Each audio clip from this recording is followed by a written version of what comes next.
Eu sou Kevin Peixoto Abílio, aluno de graduação em Engenharia Mecânica pelo IFES Campus Cachoeiro. Apresento este vídeo como requerimento do curso de Cálculo 3. O tema de meu seminário é Dinâmicas Populacionais. Dinâmica populacional corresponde ao estudo da variação de determinada população, seja ela de seres humanos, animais, plantas, fungos ou até em escala celular, como bactérias e o crescimento de tumores. Temos várias motivações para o estudo do tema, entre elas o gerenciamento de recursos. Durante muito tempo, temeu-se que a humanidade atingiria uma superpopulação, acarretando em uma grave crise ambiental e econômica, marcada por problemas como uma fome em escala mundial. Um exemplo de políticas relacionadas a dinâmicas populacionais, temos o caso da política do filho único implantada na China durante a década de 70, até cerca de 2015, se não me engano. A política do filho único causou sérios problemas econômicos para o país, embora hoje a China seja uma das maiores potências econômicas mundiais. A população da China hoje em dia está entre cerca de 1,4 bilhões de habitantes. E aqui temos uma breve pirâmide etária sobre o país. Outros exemplos de utilizações importantes do estudo demográfico, ou melhor, o estudo de dinâmicas populacionais, estão para a biologia, no caso de bactérias, tumores, pragas agrícolas, por exemplo, ou até para áreas como a pesca. O pioneiro no estudo de dinâmicas populacionais, praticamente em consenso, foi Thomas Malthus, que em 1798 publicou seu primeiro artigo sobre o assunto. No artigo, ele abordava o crescimento da população humana, visto sobre uma certa óptica econômica. Vale notar que Malthus era economista e não matemático. Malthus, em sua teoria, dizia que a humanidade cresceria de maneira exponencial, dobrando a cada 50 anos, e a produção de recursos poderia crescer no máximo em ritmo linear. Sua teoria gerou e apresentou várias controvérsias e polêmicas, como justificativas morais para a castidade, casamento. Malthus defendia a ideia de que as pessoas deveriam ter filhos apenas quando pudessem bancá-los. Atualmente, temos a Revolução Verde, né, uma revolução nos meios de produção agrícola, que mostra alguns erros na teoria de Malthus, como, por exemplo, o fato de que hoje tem-se meios de produção de recursos suficientes para alimentar toda a humanidade. E muitos defendem que o problema da fome é causado por má gestão e não por falta de recursos. Bem, a base teórica. Modelagem matemática. O que é modelagem? Bem, pensando numa definição tanto quanto schopenhaueriana, modelagem matemática seria a descrição de um fenômeno intuível, né, um fenômeno físico, em termos matemáticos, ou seja, você faria a transição de um modelo físico sensível para um modelo abstrato utilizando dentro do domínio da matemática. Bem, uma metodologia bem eficiente para a modelagem, extraída do livro do Boyce, seria, inicialmente, você isolar o problema, né? Fazer uma delimitação do fenômeno a ser trabalhado, em seguida, identificar as leis que possam regir o problema e as variáveis que determinam o comportamento deste problema, estabelecer uma relação entre elas. Muitas vezes utilizam-se equações diferenciais. Em seguida, viria uma análise desse modelo, né? Se ele é razoável, se falta alguma variável, se sobra alguma variável, né? E por fim, uma combinação com análise e solução do modelo, viria a comparação dos resultados obtidos, trabalhados com o modelo matemático e os dados observados anteriormente ou dados experimentados.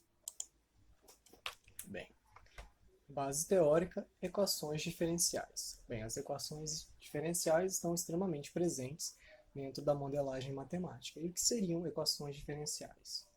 Bem, equações diferenciais são equações que relacionam derivadas, né, de primeiro ou grau superior com a própria função original ou uma outra função em termos de uma variável independente. Por exemplo, Newton, né, foi o primeiro a observar e posteriormente Leibniz a notar, né, fazer a notação do modo que utilizamos atualmente. Então, EDOs poderiam ser uma derivada relacionada a uma função da variável independente, uma derivada relacionada a uma função da própria variável, peço desculpas pelo WhatsApp, e uma variável, derivada relacionada a uma função dependente da variável dependente e do termo independente. A ordem de uma equação diferencial. Trabalharemos unicamente com as equações diferenciais ordinárias, que trabalham apenas derivadas completas. Não trabalharemos com derivadas parciais, pois não é necessário para o tema. Bem, a ordem de uma equação diferencial ordinária depende do maior termo, ou melhor, da maior ordem de derivação, né? Por exemplo, aqui no primeiro exemplo, temos uma derivada de segunda ordem, uma derivada de primeira ordem e uma função da variável independente. Então, a ordem da CDO é 2, ordem 2.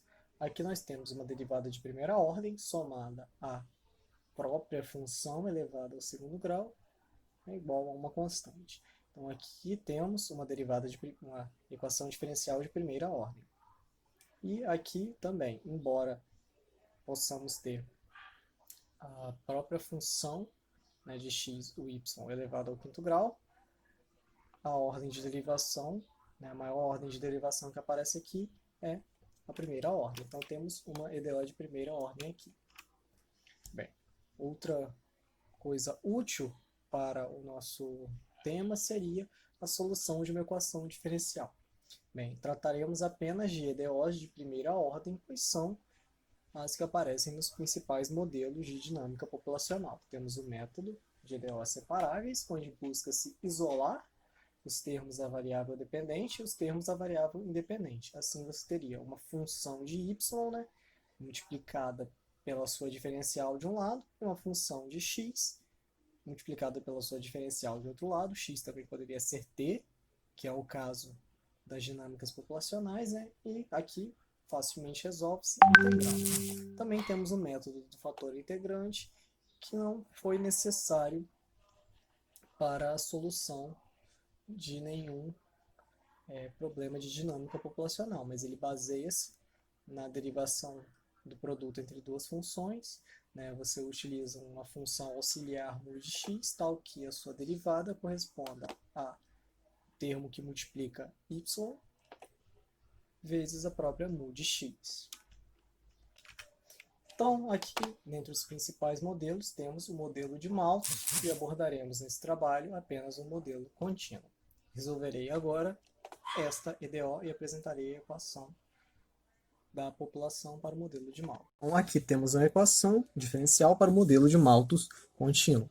Vale frisar que Malthus, em momento algum, foi matemático, e esta equação é apenas uma descrição de sua teoria em termos de variáveis contínuas. Então, consideramos o tempo como uma variável contínua e a população também.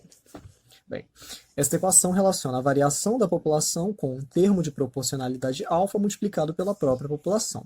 Alfa, em sua teoria, corresponde à diferença entre as taxas de natalidade e mortalidade. Antes de resolvermos essa EDO, faremos uma breve análise do comportamento da derivada de P, ou seja, da variação de P, em função do próprio P, pois aqui temos uma equação autônoma. Então, aqui temos um esboço, né, da função f de P, correspondente à a derivada de P, em função do próprio P. Podemos observar que temos aqui uma função de primeiro grau, né, uma linha, né, dado que a derivada de P corresponde a um termo, né, constante multiplicado pelo próprio P. A inclinação desta linha, ou a inclinação da reta tangente à derivada, corresponde justamente ao fator alfa. E podemos observar que caso um alfa seja maior que zero, à medida que a população cresce, né, A sua derivada também cresce, ou seja, conforme a população cresce, a sua variação torna-se cada vez maior. E caso tivéssemos um alfa negativo, teríamos que, para qualquer valor de π diferente de zero, teríamos uma derivada negativa e, portanto, a população tenderia ao zero, né? E sua variação tornaria-se cada vez menor, ou seja, teríamos um decrescimento assintótico, tendendo ao zero. Agora solucionaremos a equação diferencial que modela a teoria de Malthus. A diferencial da população sobre a diferencial do tempo corresponde a um fator alfa multiplicado pela população. Simultaneamente dividiremos os dois lados pela população e multiplicaremos pela diferencial do tempo. Podemos dividir dos dois lados pela população, dado o fato de que a população é diferente de zero e é positiva, visto que não existe população negativa e, se P fosse igual a zero, né, não existiria população. A população depende da existência de indivíduos. Então, teremos como resultado que 1 sobre a população multiplicado pela diferencial dela corresponde ao termo alfa, constante alfa, multiplicado pela diferencial do tempo. Essa equação pode ser facilmente resolvida integrando dos dois lados, onde a solução dessas integrais corresponderá a o logaritmo natural do módulo de P será igual a alfa t somado a uma constante. Bem, aqui podemos ter apenas o logaritmo de P, pois sabemos que P não assume valores negativos e P é diferente de zero. Então teremos que o logaritmo natural de P corresponde a alfa t mais c. Aplicando uma exponencial dos dois lados, teremos que P corresponde a e elevado a alfa t multiplicado por e elevado a c. Chamaremos este valor aqui, que é a constante, de A. E, portanto, P de t corresponde a e elevado a alfa t. Aplicando o problema de valor inicial, né, P de zero como sendo igual a P0, teremos que P0 é igual a multiplicado por e elevado a alfa t igual a zero. Então, teremos que isso aqui vale 1. E, portanto, A é igual a P0. Assim, podemos dizer que a população P de t corresponde à população inicial multiplicado pela exponencial de alfa, ou seja, a taxa de natalidade menos mortalidade, multiplicado pelo tempo. Vale notar que Malthus considera essa taxa como constante. E assim sabemos que o crescimento será exponencial, caso alfa seja positivo, e teremos um decrescimento assintótico, né, tendendo para zero, caso alfa seja negativo. Bem, agora que foi resolvida essa equação, podemos fazer algumas observações. Primeiro que Malthus considera todos os indivíduos como sendo iguais, ou seja, não importa se a população é constituída de crianças que não podem reproduzir, ou idosos que não têm digamos que uma vida sexual ativa, e, portanto não têm filhos, né? Malthus considera que todos são iguais e todos estão, né, influenciados pelas taxas de natalidade e mortalidade, ou seja, esse termo alfa aqui. Em seu modelo, a população cresce infinitamente e o crescimento, como já foi observado, é exponencial. É claro, isso tudo para um alfa positivo, que é o que estamos interessados.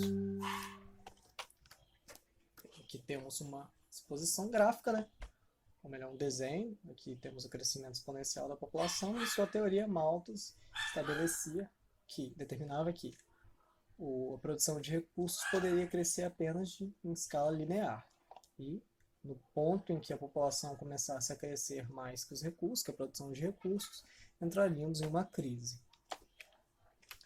O próximo modelo a ser trabalhado neste seminário é o modelo logístico ou modelo de Verhulst, que é definido pela seguinte equação diferencial, onde a função limitante g de p, né, é dada por essa função aqui, 1 menos p sobre k. Verhulst aplicou a função limitante devido à observação de que, bem, se o crescimento exagerado de uma população acarretaria uma crise, esta crise seria um fator que diminuiria o próprio crescimento dessa população. Pois, se, por exemplo, houvesse muita fome, em decorrência da falta de recursos, a fome aumentaria a taxa de mortalidade, por exemplo, que retardaria o crescimento dessa população e poderia, inclusive, causar um decrescimento. Então, Verhulst aplica essa função limitante g de p, tal que, se a população for maior que um valor de suporte, esta função atinge valores negativos, e se a população for menor que o valor de suporte, temos valores positivos. Note que P sobre K torna-se mais próximo de 1 à medida que P se aproxima de K. E, portanto, essa derivada aproximaria-se de zero. É o que observaremos agora com a resolução desta equação diferencial. Aqui temos a equação diferencial para o modelo de Verhulst. Tratarei com um material já previamente escrito, dada a limitação de tempo para o seminário. Bem, a equação que modela o modelo de Verhulst compara a diferencial, né, da população pelo tempo, ou seja, a taxa de variação da população, com o fator alfa, herdado do modelo de Malthus, mais uma função g de p de limitação do crescimento, ou seja, temos uma função de resistência para o crescimento populacional, onde, caso p seja maior que um valor k, essa função assume valores negativos, e caso p seja um valor menor que k, essa função assume valores positivos. K sendo o valor conhecido como valor de suporte do meio, ou seja, a população máxima que o ambiente pode aguentar, antes que fatores como crises tornem-se fatores limitantes do crescimento populacional e causem um decrescimento da população. Esse modelo pode ser escrito na seguinte forma, né, aproximando-se de uma equação logística. Bem, aqui analisaremos um gráfico da função f de p, ou seja, a função derivada de p em relação ao próprio p. Temos que a derivada de p forma uma parábola com concavidade voltada para baixo. Essa concavidade dá-se devido ao fato de que o termo que multiplica p ao quadrado é negativo, dado um alfa positivo, e facilmente podemos ver que as raízes dessa equação, né, são p igual a zero e p igual a k. E assim, colocando as raízes aqui, né, temos os dois pontos críticos da derivada de p. Temos que o ponto de crescimento máximo da população é o ponto máximo da derivada dá-se no vértice da parábola, ou seja, meio k. E agora observaremos o seguinte: a população ela deverá ser diferente de zero, visto que, se não há indivíduo, não há população. Então, a existência da população depende da população ser positiva, visto que não existe população negativa. Bem, para qualquer valor de p entre 0 e k, temos que a sua derivada, ou seja, a sua variação, será positiva. E conforme p aproxima-se de k, né, a sua variação torna-se cada vez mais próxima de zero. Temos que, para qualquer p maior que k, ou seja, uma população maior do que o meio ambiente suporta, a sua taxa de derivação, a sua taxa de variação será negativa, ou seja, a população decrescerá, até aproximar-se de k, onde a taxa de variação é zero, ou seja, a população estabiliza-se. Então, devido a isso, podemos afirmar que a solução k é assintoticamente estável. Não estamos interessados na solução zero, mais uma vez. Bem, aqui agora resolverei a EDO, apresentando uma solução P em função de t. Mais uma vez, devido à limitação de tempo, apenas abordarei os pontos principais dos processos, né, tratados durante tal solução. Então, primeiramente, separamos, né, os termos da EDO entre a diferencial de P, com todos os fatores que relacionam-se com P, e a diferencial de T com o fator constante alfa. Mais uma vez, Verhulst trata alfa como constante igual Malthus. Então, aqui integraremos os dois lados. Né, essa integral aqui da esquerda, ela foi decomposta em frações parciais, né? Utilizando o método de frações parciais, encontramos os valores de A e B, né? Então, decompusemos essa integral em duas integrais, onde temos 1 sobre P dp, somado à integral de 1 sobre K, 1 menos P sobre K dp. E aqui já integramos o lado direito, pois é simples essa integração, né? Então, temos aqui a αt mais constante. Integramos já essa integral aqui, né? Então temos o logaritmo natural do módulo de P, que também pode ser tratado como logaritmo natural de P, dado o fato de que P é maior que zero. E essa integral aqui, né, apenas aplicamos a distributiva, então temos 1 sobre K menos P. Utilizando a substituição de variável, de modo que U seja igual a K menos P, temos que du é igual a menos dp, e desse modo podemos aplicar essa integral como sendo a integral de menos du sobre U, o que resultará no seguinte resultado, sendo k menos p. Então temos aqui que a integral que o logaritmo natural de p menos o logaritmo natural de k menos p equivale a αt mais c1. Chamaremos essa constante aqui de c1. Bem, consideraremos que o p é menor que k, pois apenas observaremos populações menores do que o meio ambiente suporta. E já sabemos, mais uma vez, que P é maior que zero. Então, aqui, multiplicando os dois lados por menos 1, teremos que o logaritmo natural de K menos P menos o logaritmo natural de P, no módulo de P no caso, será igual a alfa menos alfa-t, né? Menos alfa-t mais C2. Aplicando uma exponencial dos dois lados, teremos a seguinte expressão. Chamaremos E elevado a C2 de A. Assim obtivemos a solução. Como P é diferente de zero, podemos transformar em K sobre P menos 1. Assim, isolando P, né, evidenciando P, obtivemos assim a expressão para P, aplicando P0, P de 0 como P0, e por substituição obtivemos o seguinte valor para A, né, e dessa forma obtivemos a seguinte expressão para P de T, pelo modelo de Verhulst. Bem, então, agora que solucionamos a equação diferencial do modelo de Verhulst, né, eu fiz aqui uma breve comparação da curva de crescimento a partir do modelo de Malthus com a curva de crescimento do modelo de Verhulst. Dá para observar aqui pelas funções, né, que Verhulst tem um limite assintótico em K, né, o crescimento vai se aproximando cada vez mais de K, enquanto o de Malthus é infinito. Vale notar também que nos estágios iniciais as curvas estão bem próximas e a diferença, né, discrepância entre os dois modelos aumenta conforme passar do tempo. Vale mencionar também os modelos de Montrol, Gompertz e Chaffee.